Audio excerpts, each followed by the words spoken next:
Plane crash દુર્ઘટનાના ચોથા દિવસે તપાસ એજન્સીઓ તપાસમાં લાગી। એએઆઈબી અને લોકલ એજન્સીઓ દ્વારા તપાસ થઈ રહી છે। કેન્દ્રીય તપાસ એજન્સી દુર્ઘટના સ્થળ પર તપાસ કરશે।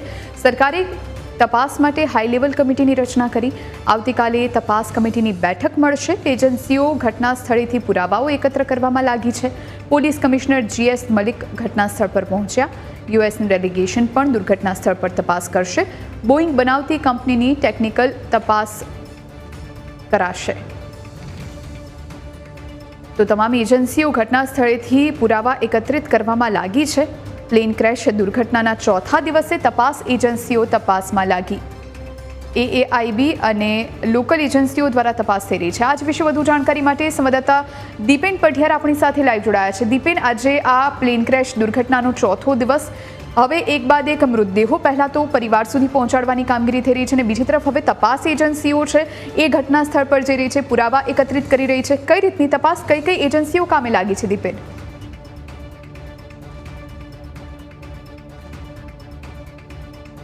જુહી, એર ઇન્ડિયાની પ્લેન દુર્ઘટનાનો આજે ચોથો દિવસ છે અને ચોથા દિવસે અલગ અલગ તપાસ એજન્સીઓ છે તે તપાસ એજન્સીઓ દુર્ઘટનાની જે તપાસ છે તે તપાસમાં લાગી છે। મહત્ત્વની વાત કરવામાં આવે તો જે એરક્રાફ્ટ એક્સિડન્ટ ઇન્વેસ્ટિગેશન બ્યુરો છે તેમના દ્વારા છેલ્લા 3 દિવસથી તપાસ છે તે કરવામાં આવી રહી છે।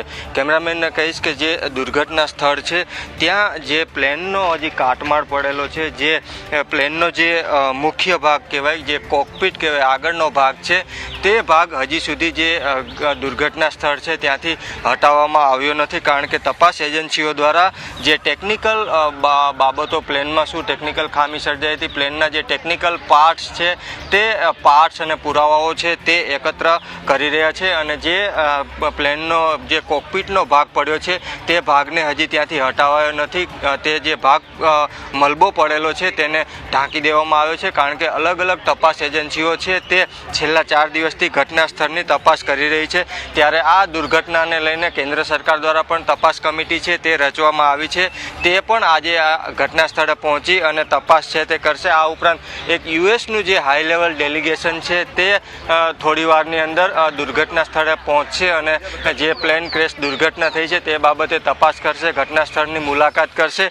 તેમાં યુએસના ડેલિગેશનમાં જે બોઇંગ બનાવતી કંપની છે તે બોઇંગ બનાવતી કંપનીનો જે ટેકનિકલ સ્ટાફ છે તે પણ હાજર રહેશે અને તપાસમાં ટેકનિકલ કઈ બાબતો હોય છે તે બાબતે પણ ટેકનિકલ સ્ટાફ છે તે પૂરો સહકાર છે તે આપશે। તો તમામ જે ડેલિગેશનો છે, તપાસ એજન્સીઓ છે તે તપાસમાં જોતરાય છે અને ખાસ કરીને એજન્સીઓ છે તે એજન્સીઓ દ્વારા ટેકનિકલ જે પુરાવાઓ છે સમગ્ર દુર્ઘટનાના તે ટેકનિકલ પુરાવાઓ છે તે એકત્ર કરવા માટે મથામણ કરી રહી છે। અમદાવાદ શહેરના પોલીસ કમિશનર છે તેઓ સવારથી જ અહીંયા ઘટના સ્થળ છે ત્યાં ઉપસ્થિત છે। ઘટના સ્થળે કાયમી પોલીસ બંદોબસ્ત છે તે હાલ ફાળવી દેવાયો છે। જ્યાં સુધી એ સમગ્ર તપાસ પૂર્ણ ન થાય ત્યાં સુધી આ જે વિસ્તાર છે તે વિસ્તારમાં કોઈ જે લોકો છે તે લોકોને પ્રવેશ આપવામાં નહીં આવે। તો ચોક્કસથી કહી શકાય કે આજે અલગ અલગ એજન્સીઓ અને જે કેન્દ્રીય જે તપાસ સમિતિ છે તેમના સભ્યો અને યુએસનું જે ડેલિગેશન છે તે ડેલિગેશન તપાસ માટે પહોંચશે। તો કેટલાક જે આજે 4 બ્લોક હતા હોસ્ટેલના તે બ્લોકમાં જે લોકો રહેતા હતા તેમને પણ સામાન છે, બ્લોક છે તે બ્લોક ખાલી કરાવી દીધા છે। જે લોકોનો સામાન હજી અંદર પડ્યો છે તેમનો જે સામાન છે તે સામાન ખાલી કરાવવામાં આવી રહ્યો છે। આ ઉપરાંત જે દુર્ઘટના સ્થળ છે ત્યાં જે પ્લેનનો જે રનવે છે, મુખ્ય રનવે આ તરફનો છે, એટલે અહીંયા જે અત્યારે જે ફ્લાઇટો ઉડાન ભરે છે તેમની જે ટેકનિકલ બાબતો છે તે બાબતે પણ જે એજન્સીઓ છે તે એજન્સીઓ દ્વારા સર્વેલન્સ છે તે કરવામાં આવી રહ્યું છે। તમે જોઈ રહ્યો છો કે હાલ જે દુર્ઘટના સ્થળ છે ત્યાં માત્ર તપાસ એજન્સીઓ, એનડીઆરએફ અને પોલીસ સિવાય કોઈ પણ સ્ટાફ છે તે સ્ટાફને અંદર પ્રવેશવા દેવામાં આવતો નથી।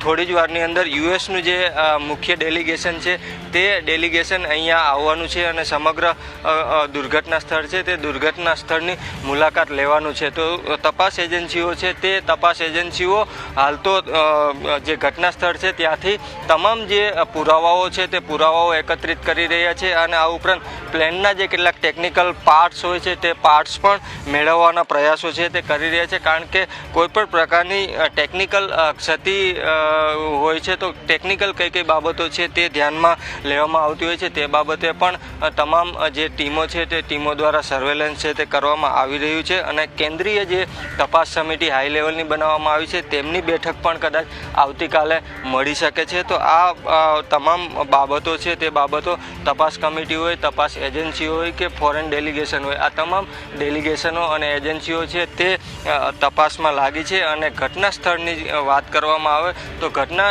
સ્થળની જે તપાસ છે તે તપાસ હવે અંતિમ તબક્કામાં પહોંચી છે. જ્યાં સુધી તપાસ પૂર્ણ નહીં થાય ત્યાં સુધી જે પ્લેનનો જે આગળનો જે ભાગ છે, કોકપિટનો જે ભાગ છે, જ્યાં હજી પણ કાટમાળ પડ્યો છે તે કાટમાળ યથાસ્થિતિમાં જોવા મળી રહ્યો છે, કારણ કે ફાયર વિભાગ અને NDRF દ્વારા હજી પણ જે રેસ્ક્યુ ઓપરેશન છે તે ચલાવવામાં આવી રહ્યું છે. ગઈકાલે 3 મૃતદેહો છે તે બહાર કાઢવામાં આવ્યા હતા. એક એર હોસ્ટેસનો મૃતદેહ છે તે બહાર કાઢવામાં આવ્યો હતો. આ ઉપરાંત 2 પુરુષોના મૃતદેહ, તેમાં 2 બાળકોના મૃતદેહ હોવાનું પણ સામે આવ્યું છે. આ ઉપરાંત જે દુર્ઘટના સ્થળ છે ત્યાંથી હજી પણ કેટલાક માનવ અંગો છે તે મળી રહ્યા છે.